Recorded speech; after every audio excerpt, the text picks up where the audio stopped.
علیکم محسن راشد کی ادبی دنیا میں ہم آپ کا استقبال کرتے ہیں۔ تو دوستو، پیش خدمت ہے ایک مضمون، اور اس مضمون کے خالق ہے دبیر احمد، اور یہ مضمون اخذ کیا ہے میں نے کتاب ظفر اگانوی بیچ کا فرق کے تناظر میں۔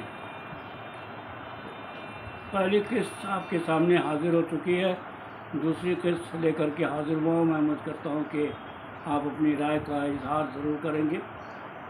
تو پیش خدمت ہے دوسری قسط، بہت بڑا مضمون ہے، کم سے کم 8-10 قسط کا سلسلہ رہے گا۔ تو حاضر ہے دوسری قسط۔ موضوع کے اعتبار سے بھی جدید افسانہ اور روایتی افسانہ سے اکثر مختلف نظر آتا ہے۔ تنہائی، علیحدگی، اجنبیت، بیگانگی، کرب، اضطراب، مایوسی، محرومی، قدروں کی شکست و ریخت، نئی قدروں کی تعمیر، ٹوٹتے بکھرتے رشتے ناطے، بے چہرگی، بے زمینی، لاسمتی، لا مقصدیت، لا یانیت، تلاش ذات، اپنی جڑوں سے اکھڑ جانے کا احساس، ہجرت کا کرب، تہذیبی واضحات، لمحوں کو گرفت میں لینے کی کوشش، خوف و دہشت، جنگ کی ہولناکی، موت کی قبر سمانی، اور دیگر معاشی، اقتصادی، سیاسی، تہذیبی اور فکری مسائل جدید افسانوں کے محبوب موضوع رہے۔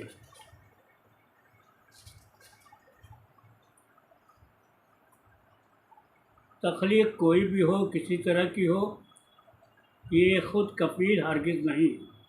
اس کے عقب میں ایک جہان آباد ہوا کرتا ہے، پوری تو نہیں بلکہ مخصوص فضا کام کر رہی ہوتی ہے۔ اس لیے جب بھی کسی تخلیق کا جائزہ لیا جائے تو یہ بات تحت الشعور میں رہنی چاہیے کہ ادب دراصل بنیادی طور پر اجتماعی انسانی تجربات و اعتقادات کا احساساتی اظہار ہے۔ اس لیے اسے اجتماعی صورتحال سے الگ کر کے دیکھنا میں سمجھتا ہوں کہ ادبی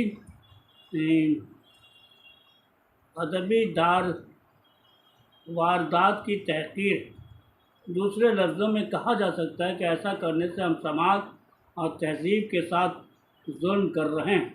یہ حقیقت بھی ذہن میں رہنی چاہیے کہ کسی بھی تخلیق کار کی تصنیف سماج سے رشتہ قائم کیے رہتی ہے، لیکن 60 کی دہائی کے ادب کا جائزہ لیجیے تو آپ کا ایسا محسوس ہوگا کہ تخلیق اور سماج کے درمیان مغایرت عمل درانداز ہو گیا۔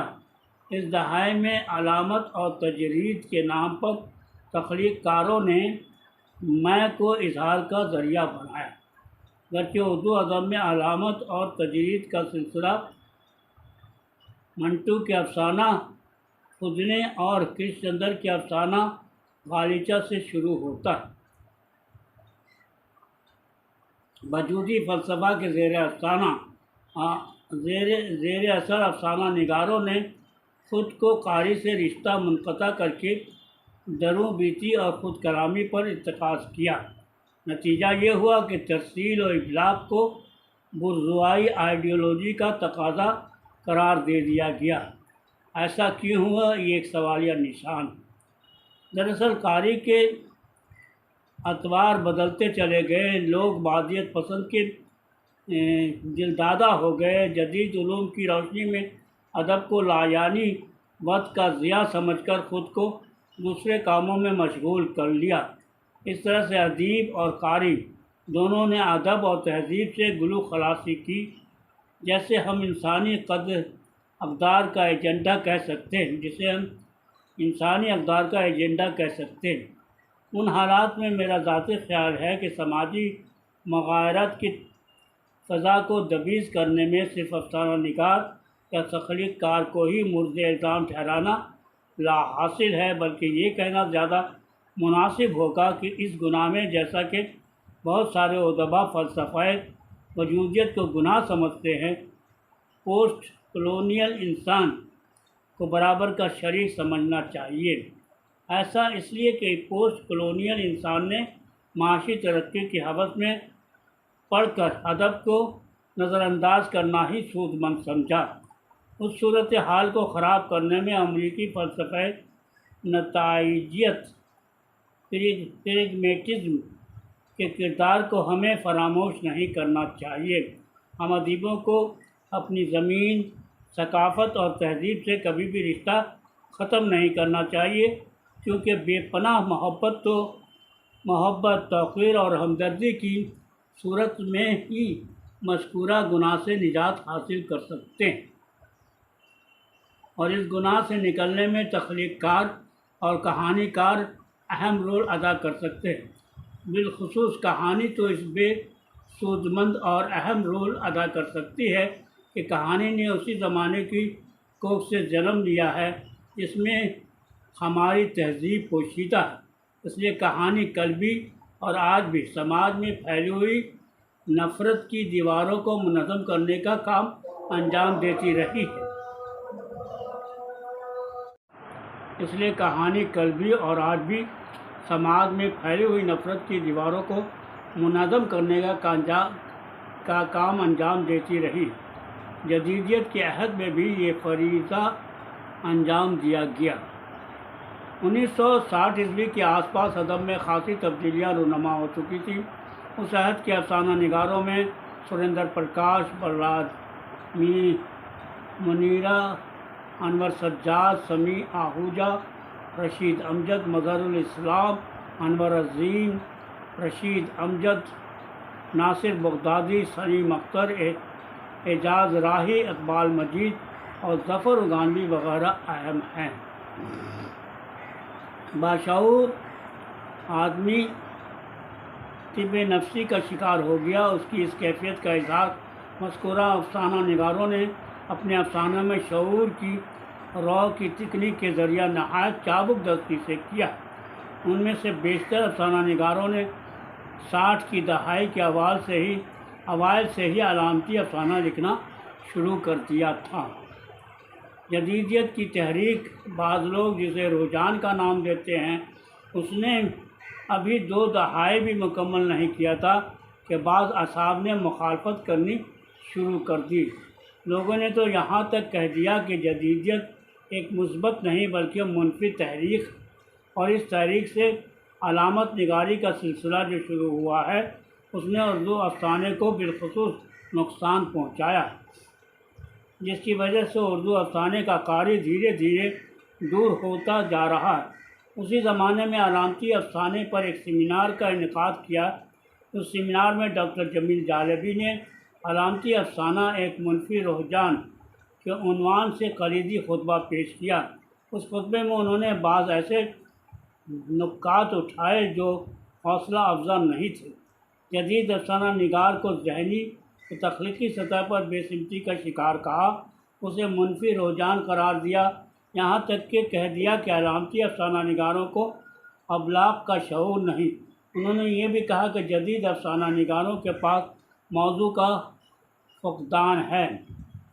ظاہر ہے مذکورہ نکات پر غور کیجیے تو آپ کو احساس ضرور ہوگا کہ جمیل جالبی نے جدیدیت کی تحریک کی شدید مخالفت کی۔ نتیجہ یہ ہوا کہ اس سیمینار میں ممتاز ترقی پسند ناقد پروفیسر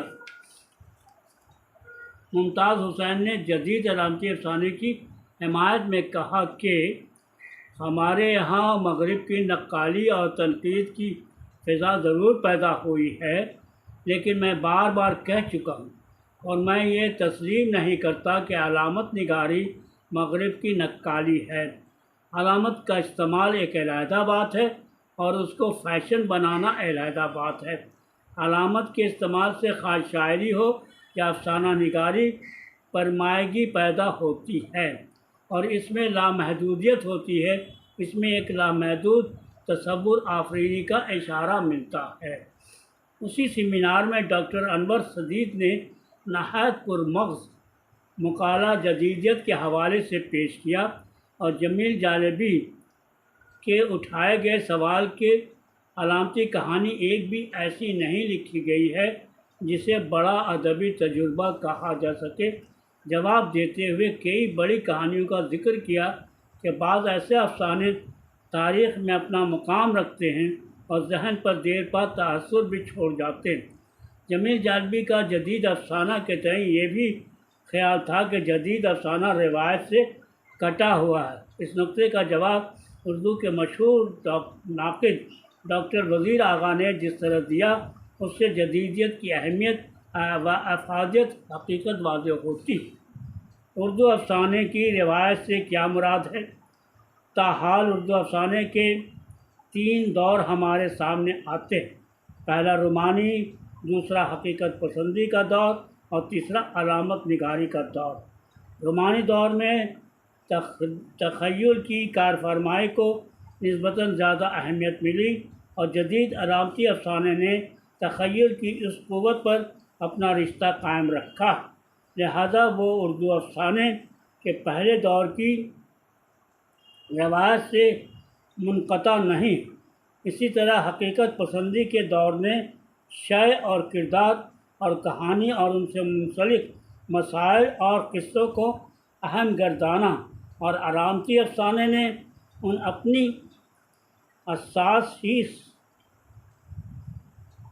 اساسی شیعت پر استوار کی، گویا وہ اس سے چپک کر نہیں رہ گیا۔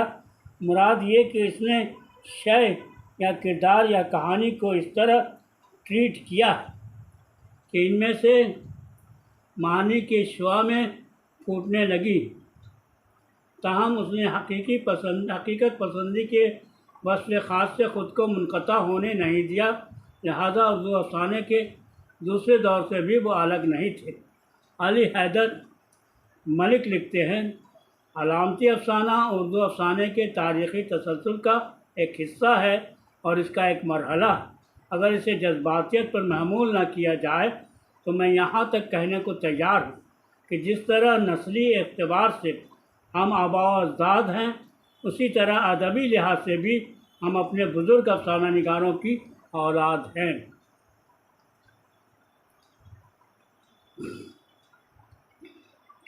مجھے پروفیسر قدوس جاوید کے درج اقتباس سے 100% اتفاق ہے کہ کسی شعر یا شاعر، افسانہ یا افسانہ نگار کی کس حد تک پذیرائی ہوتی ہے، اس کا انحصار کچھ تو مقدرات پر ہوتا ہے، کچھ بعض قارئین پر، اور اس سے کہیں زیادہ تنقید کے آفتاب و مہتاب تصور کیے جانے والے گوپی چند نارد اور شمس الرحمن فاروقی جیسے ناقادین کے ثوابدید پر۔ اردو میں ایک نہیں سینکڑوں قلمکار ایسے ہیں جنہیں ادب کے بازیگر نقادوں نارنگ اور فاروقی کی گروہ بندی یا غفلت کی وجہ سے وہ مقام اور مرتبہ نہیں مل سکا جس کے وہ حقدار تھے۔ یہ حقیقت تسلیم شدہ ہے کہ آج تک اردو افسانے کی صحیح تنقید کسی نے نہیں کی۔ ہمارے ناقدین ادب نے اکثر و بیشتر اردو افسانے سے بے اعتنائی برتی، جس کا اظہار مذکورہ اقتباسات میں علی حیدر ملک اور قدوس جاوید صاحبان نے کیا۔ ظفر رضوانوی نے بھی اردو افسانے کی تنقید کے سلسلے میں ایک انٹرویو دیتے ہوئے کہا تھا کہ تنقید کے سلسلے میں ایک بات یہ ضرور کہنی کہ اردو افسانے کی صحیح تنقید ابھی تک منظر عام پر نہیں آئی ہے۔ اردو کے وہ ناقد جو بذات خود اپنے آپ کو بڑا ناقد سمجھتے ہیں اور ان کی عمریں کوئی 60 سال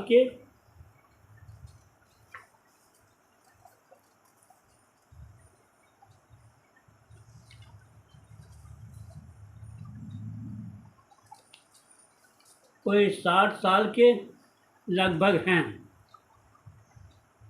اگر انہوں نے اردو افسانوں کو اپنا موضوع بنایا بھی تو ان کے سروں کے اوپر سے میرا افسانہ گزر گیا، کیونکہ اس طرح کے ناقدین افسانے پر ہی نہیں بلکہ اردو تخلیق پر تنقید کے بندھے ٹکے اصولوں کو مسلط کرنا چاہتے ہیں، جبکہ صحیح تخلیق خود اپنے اصول مرتب کرتی ہے اور تنقید کو ایک روش پر گامزن کرتی ہے، لیکن اردو میں عموماً برعکس ہوا۔